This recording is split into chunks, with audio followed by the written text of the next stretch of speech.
Salut les amis HCFR, j'ai le privilège de tester pour vous aujourd'hui le nouveau projecteur JVC N5 que je viens de récupérer à l'instant.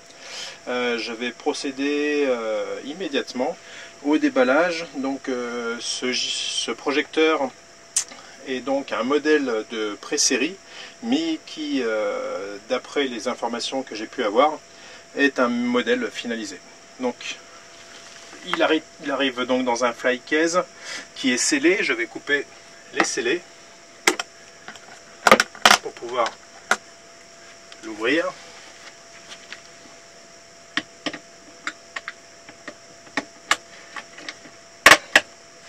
Voilà, c'est fait.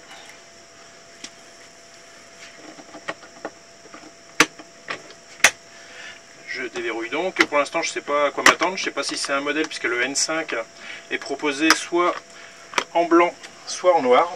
Donc je ne sais pas du tout à quel modèle j'ai eu droit. Hop.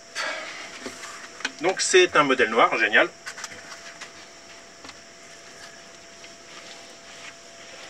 Donc voilà la bête.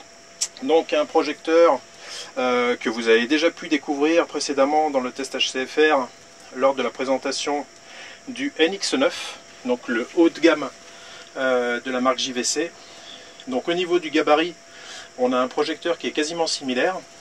Le NX9 a la coque qui est un tout petit peu plus longue, mais sinon au niveau du gabarit et de l'aspect général, on est avec la même coque.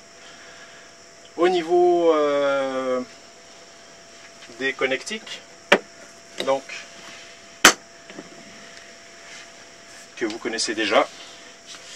Eh bien, on regarde d'un peu plus près maintenant le panneau arrière du vidéoprojecteur JVC N5. Donc je reprends de la gauche vers la droite.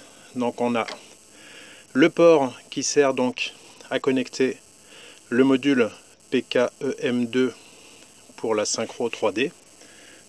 Donc c'est l'ancien modèle, comme je l'ai dit précédemment, qui fonctionne très bien avec ce nouveau modèle.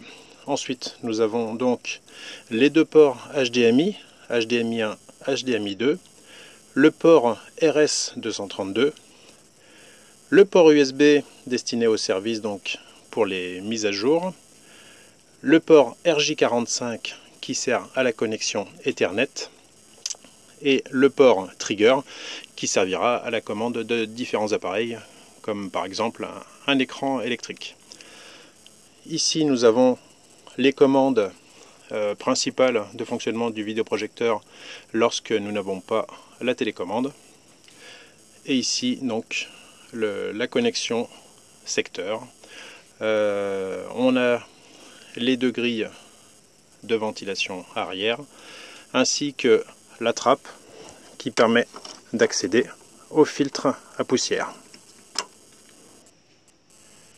Au niveau du panneau avant, donc nous avons les deux entrées d'air de part et d'autre, donc qui sont beaucoup plus larges et hautes que sur la génération précédente.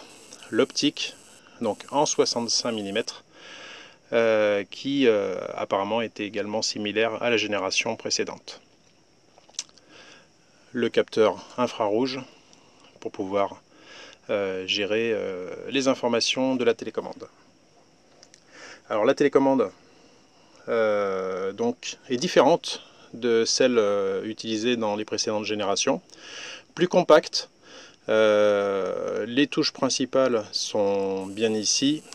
On a une touche light qui permet le rétroéclairage, qui permet de voir les principales fonctions de la télécommande, même dans l'obscurité la plus totale. Ensuite, au niveau ergonomie, les touches sont toutes sur le même niveau, ce qui peut s'avérer un petit peu difficile si on n'utilise pas la lumière pour rechercher les touches. Sur l'ancien modèle de télécommande que j'ai pu, on avait des touches en relief qui permettaient au niveau prise en main et au niveau tactile de trouver plus facilement peut-être les touches. Voilà pour le déballage de cet appareil.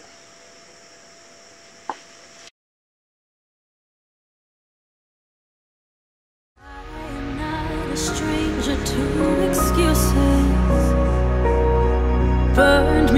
once or twice. I expect them